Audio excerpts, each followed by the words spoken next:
Hey, what's up, Halo guys? Here we got another VOD review for you. We got here CriticalML, and without further ado, let's just jump right into it. Right. Um, Here we have on Cobra. No, that's weird. I thought he was on Eagle. No. Oh no, Eagle 1. Okay, yeah. So we lost this one. Um, Here you go. He's spawning front right. So let's see what he does. Right. Immediately off the bat, he crosses into mid left lane from front right. Right here. Usually the play is clambering that that thing. What do they call it? The ledge. The This is Madness ledge. What is this? An elevator? It's a broken elevator. I just realized that. Yeah, that's pretty cool. Anyway, so here we go. Right, he takes the long flank. It takes a little bit more time to do this, and if someone was flying through this way, then this would technically be a what's it called? A cross. So he wouldn't see the other person running this way while he runs this way. So this is basically leaving the perimeter flank exposed while he's doing this. Luckily, the guy, instead of crossing, just stood there and shot Big Door, allowing Critical to get a nice flank on him.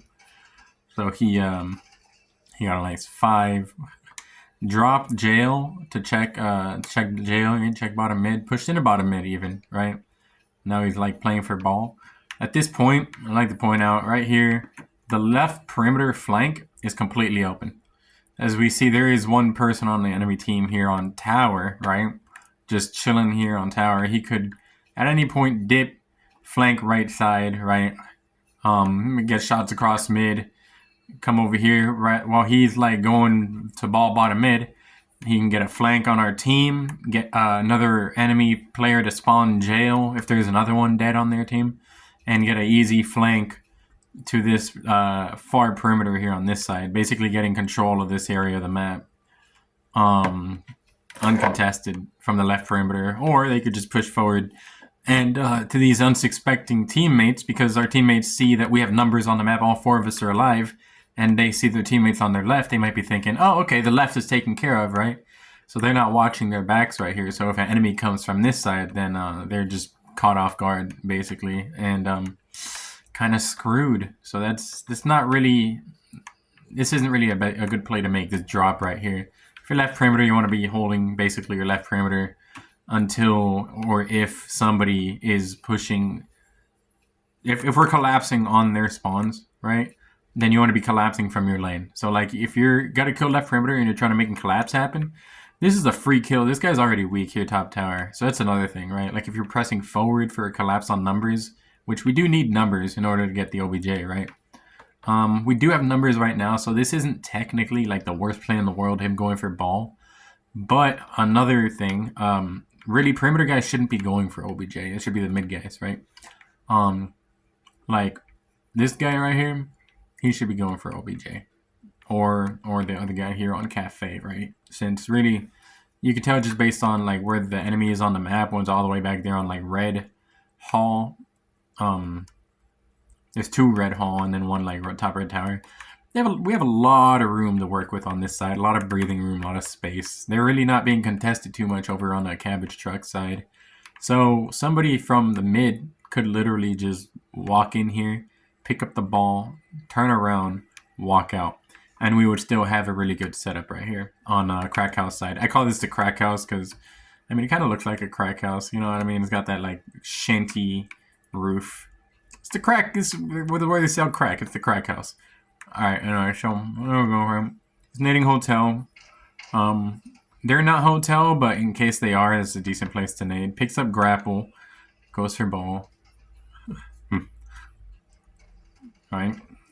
Pushes right here. Now right here is a missed opportunity. Like I said, right, we basically have a setup here on the crack house side. In keeping the ball bottom mid and trying to like help with the push a little bit, he basically just allows the enemy team to spawn in and get a flank and a collapse going, right? I mean, our teammates died on that side. So ultimately, like, what would have been the best play is picking up the ball, taking it over here, and then trying to go for a play ball, right? Because there are no enemies on this side of the map. So basically, a play ball, you would just like go over here, drop the ball, crouch, go for a curb slide, and then jump and play ball while they finish collapsing, and then that would have reset the map so that we could respawn on the other side of the map, and like hopefully at that point play lanes correctly so that the collapse doesn't happen so easily.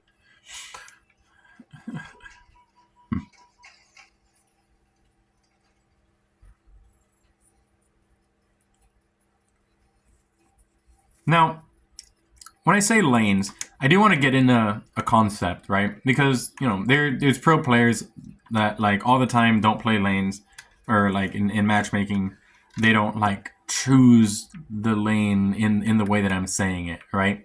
Where there's, like, okay, you're the left guy, you go left, you're the right guy, you go right, right?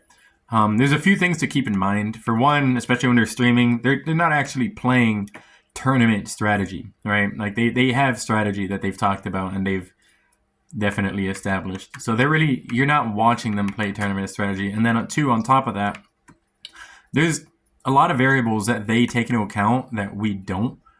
And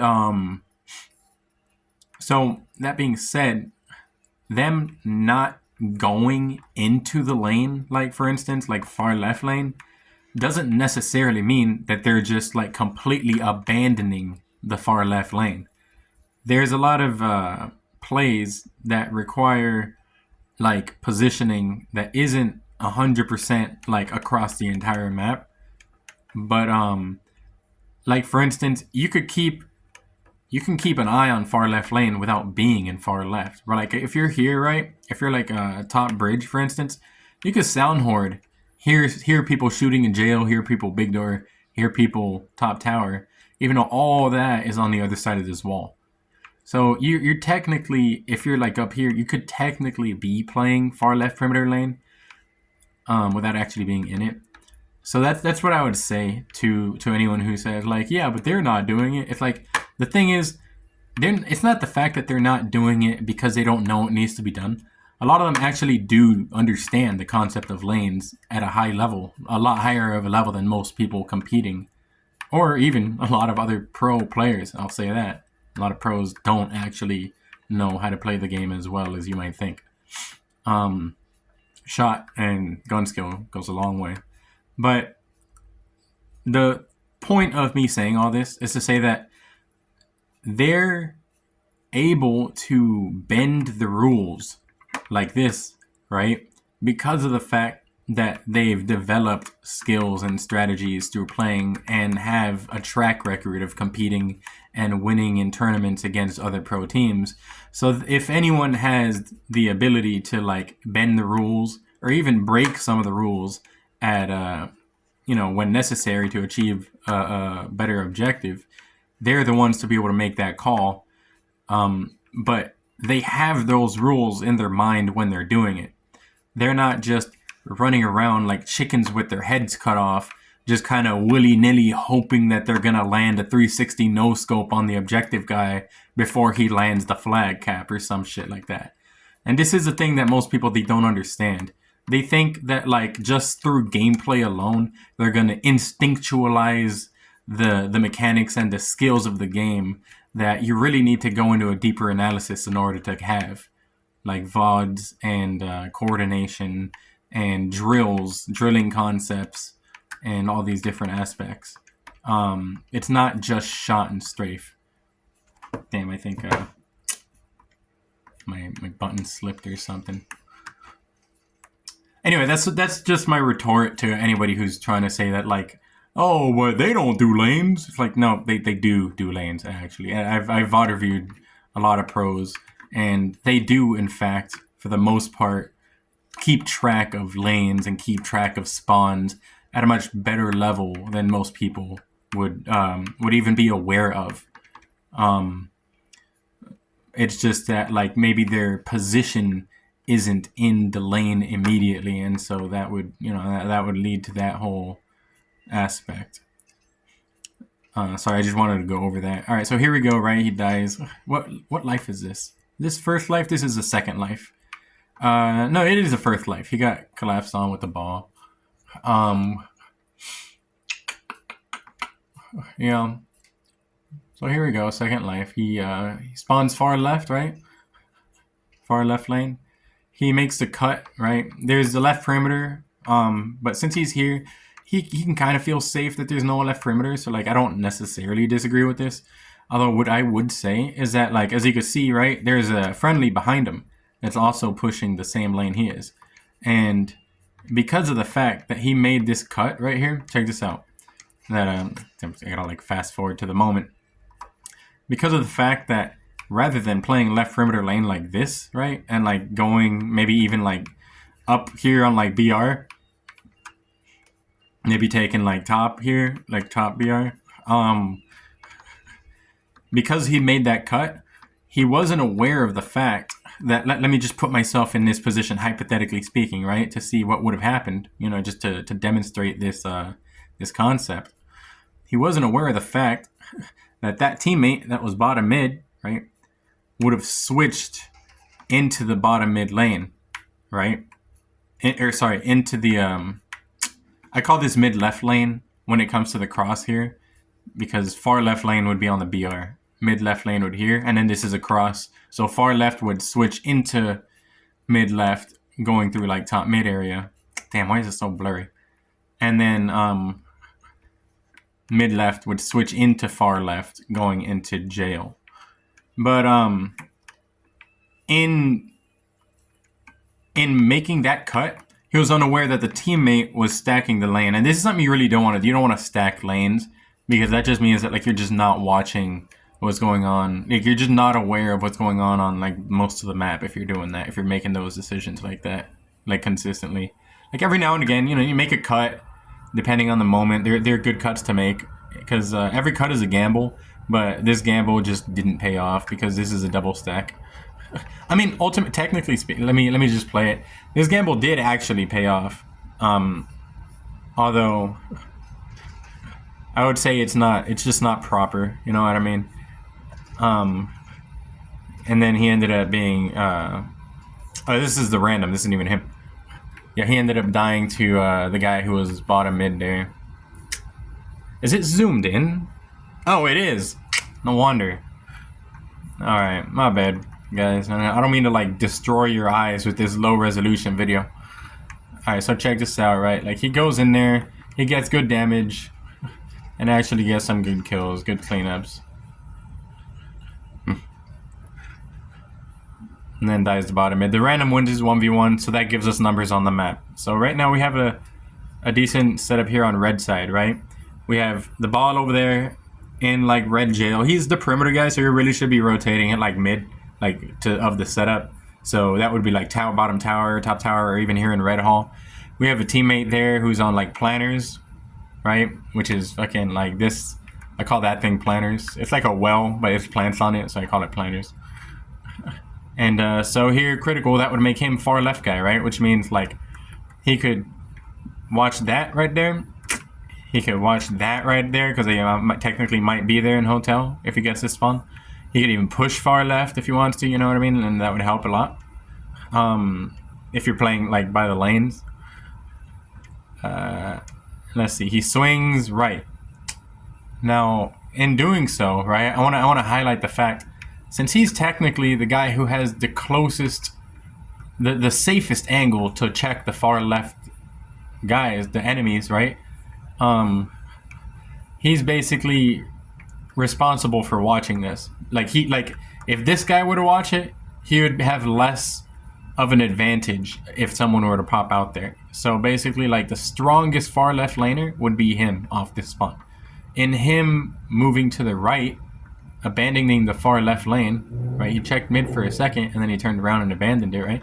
In him abandoning that lane, now our far left lane is completely exposed. And there you look, enemy swings to our far left in our setup.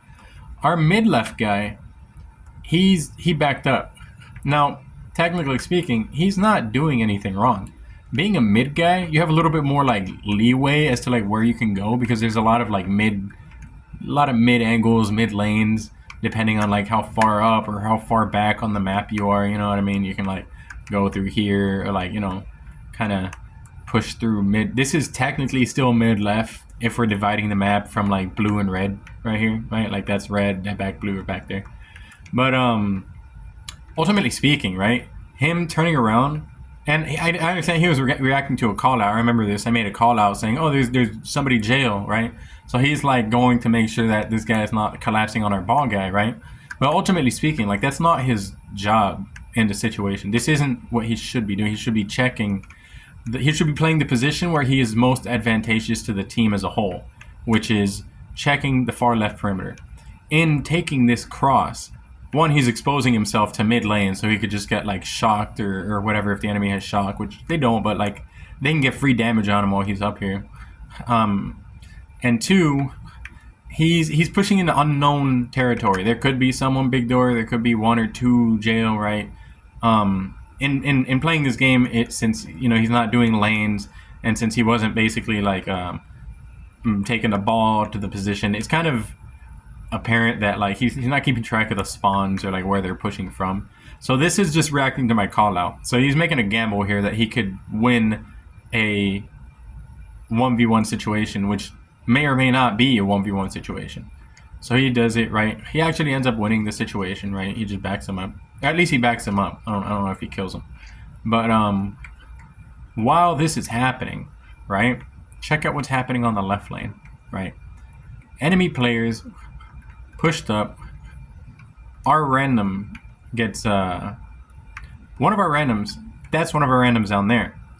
That guy died. So how did he die? There's a second enemy that pushed our far left flank. Right? They doubled one guy, killed him, and then easily backed up the second guy because we were weak. Because of the fact that we were weak on the left side, they were easily able to do that, and then get a double on the second guy that was our far left lane. Now, because of that, they have a collapse coming in, right, from the right side and the left side.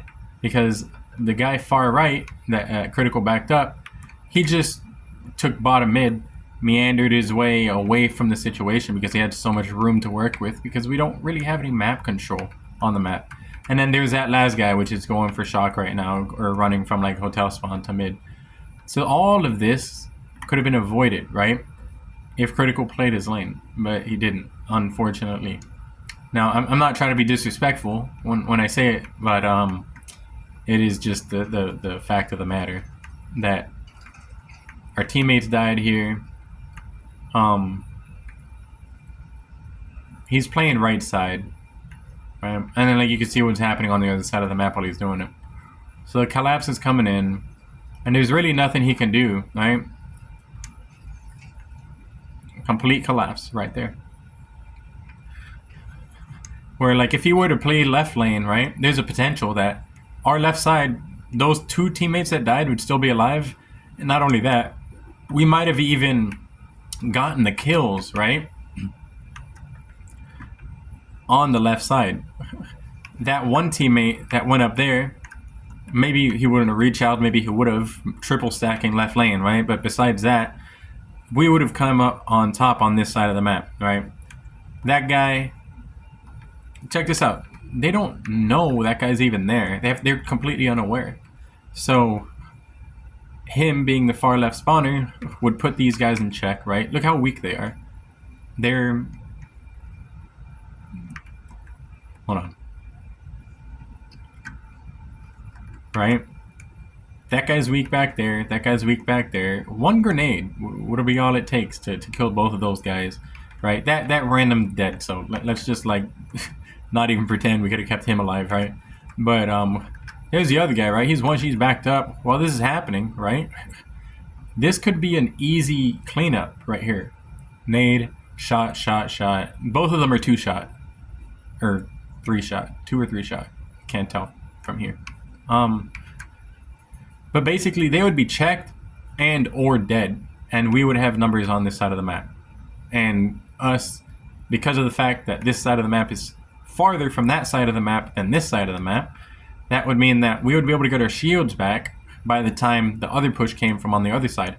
And the fact that they would be preoccupied with killing the guy on our team who has the ball, who really should be rotating at mid, but because of the fact that, you know, it's randoms and matchmaking, he probably wouldn't do that. They would be preoccupied with killing him. That would be a distraction while we get our shields up and then take the 2v2 on that, really a 1v2 on that side of the map against the one guy that was there, leaving the last guy trying to run through mid, right? Which would make the 2v2, I guess, yeah. So it would make an easy collapse. The red guy would probably be around like tower side. The mid guy, he might go like either planners or through top mid.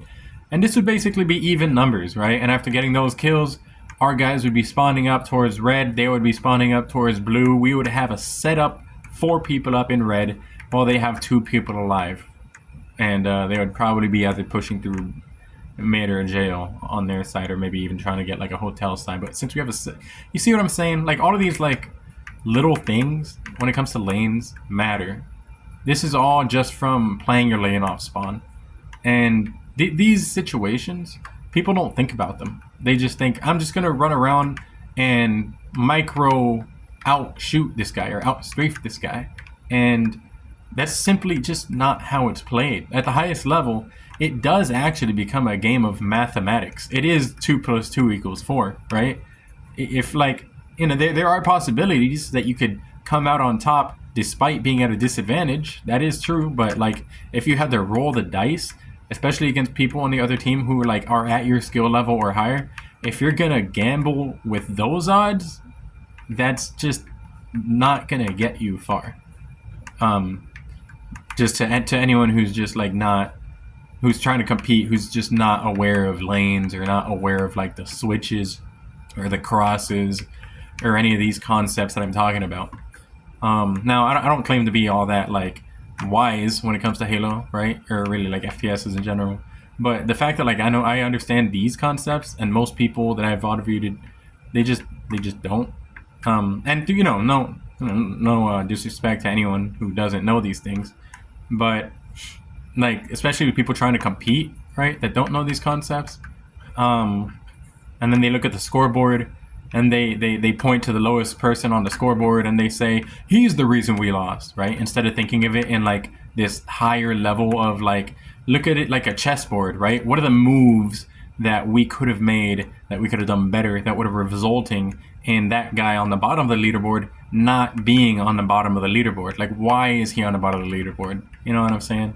For instance, like hypothetically speaking, there's a team game ultimately. So whenever you're playing with like randoms on your team, especially, you're not really playing a team game. Matchmaking, a lot of people think matchmaking is like ranked, or it's like tournaments. This is not at all like tournaments. Ask any pro. It's like, this is just like basically you go in here. There's so many variables that basically make it vague. For instance, like being online and the internet differences, right? That weighs in a gunfight. The communication, the latency, your controller, right? PC versus Xbox, your region, if you're like in Australia, if you're in fucking like New Jersey, you know what I mean? And then there's like the lack of comms. Most people don't have mics. You know, there's people who rage. There's people who who don't. And then like on top of all of these different variables, most people legitimately just don't know how the game is played at even a simple level, much less an expert level.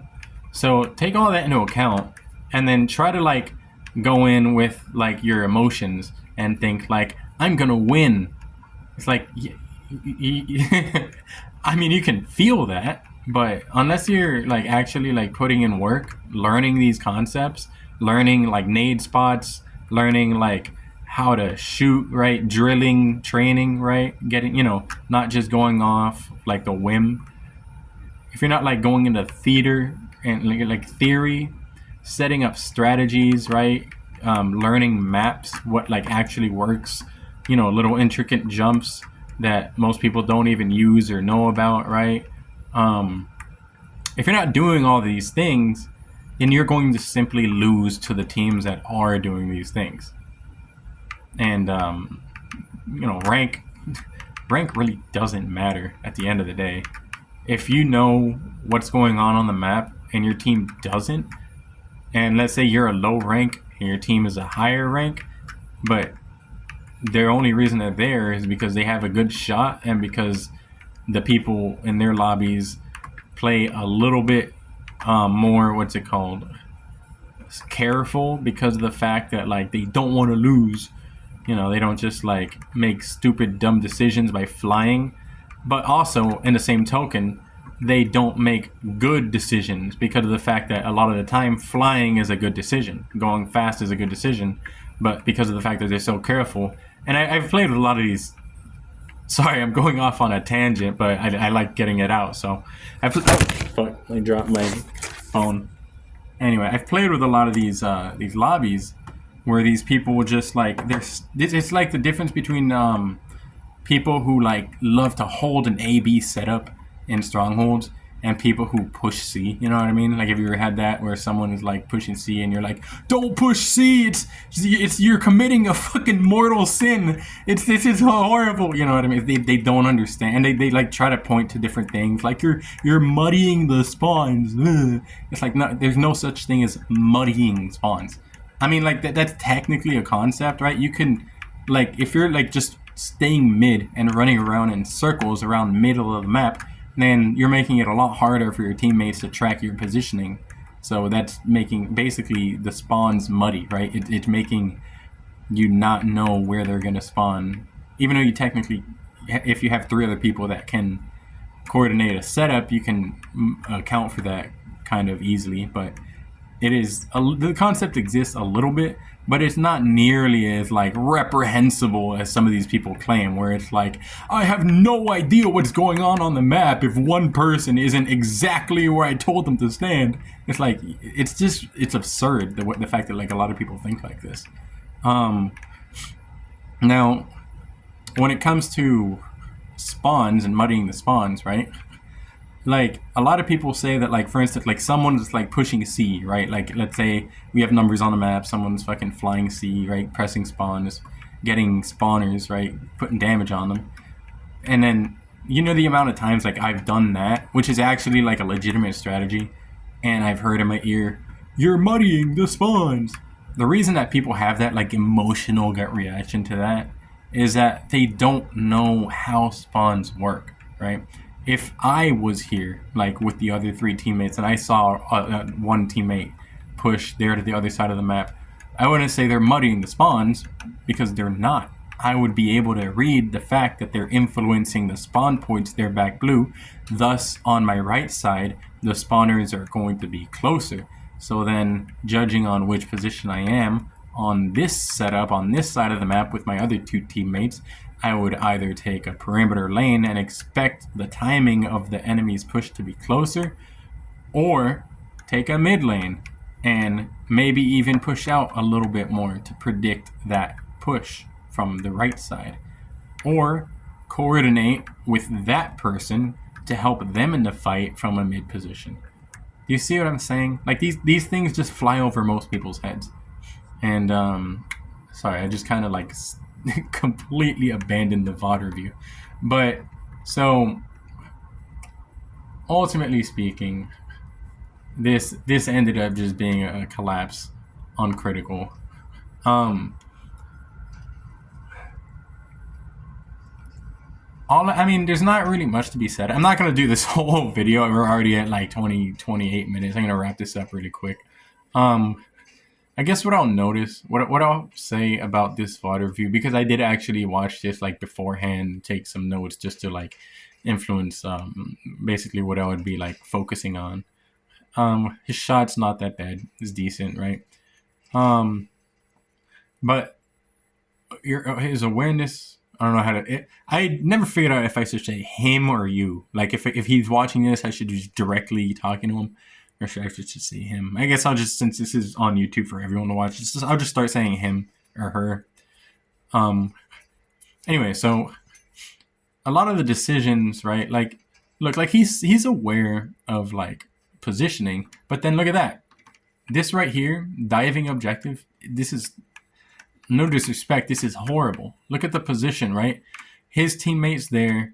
This guy has a shock rifle, and that could easily be a trade. His teammates there. There's a guy coming up behind him. That could easily be a trade, or maybe even a loss for our team. So, and then there's a teammate mid. Everyone's alive on the map right now. Diving ball. That means that like the enemy, the variables that are unaccounted for are like Someone on the enemy team could be coming from here. Someone could be coming from mid. Someone could be coming like right behind them. Someone could be coming, killing me and going this way, you know. And not only that, but like so the layout basically, if you're 4 and 4, if everyone is up, you shouldn't go OBJ. And then especially worse if you're going OBJ in such a precarious middle of the map situation like this, where it's like you don't even you're not accounting for the rest of the variables on the map, which is kind of obvious seeing as like the decision making process going into it. You know what I mean? And I watched the rest of this VOD review, and I just noticed that like every single time there is an objective, you dive the objective. He dives the objective. I'm not trying to come off as disrespectful. It's just something that I've noticed, and it's really not conducive for the win in any scenario, really. Good damage, but like ultimately you should have helped out with that kill, honestly. And then here you are, right?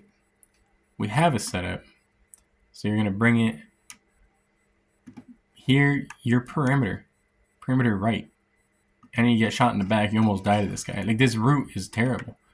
Like, understanding how setups work, understanding how lanes work, right?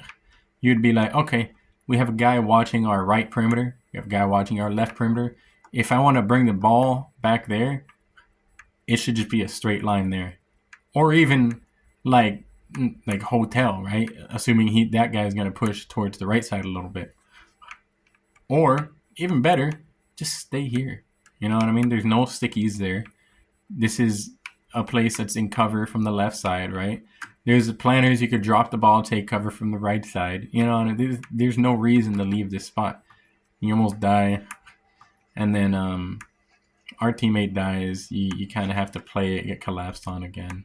So like it's kind of obvious that like this isn't. You put yourself at a disadvantage. You put your team at a disadvantage, like not taking perimeters. You dive objective. It kind of looks to me like you just hold forward. Like, you don't really have an awareness of the setup, coordination. You repeatedly get into 2v1, 3v1 scenarios. You leave your flank open. You leave your teammates out to dry. Damn, I said I wouldn't be disrespectful, but like, these are just facts. This isn't me saying things that are pointed. Now, the tone might be a little pointed, but that's besides the point, and that's from some other thing. But ultimately, I mean, yeah, we could kind of wrap it up here. I mean, like, you know what? I have a piece of audio that I want to play. It might be a little longer, right? Might be some good content. Who knows? By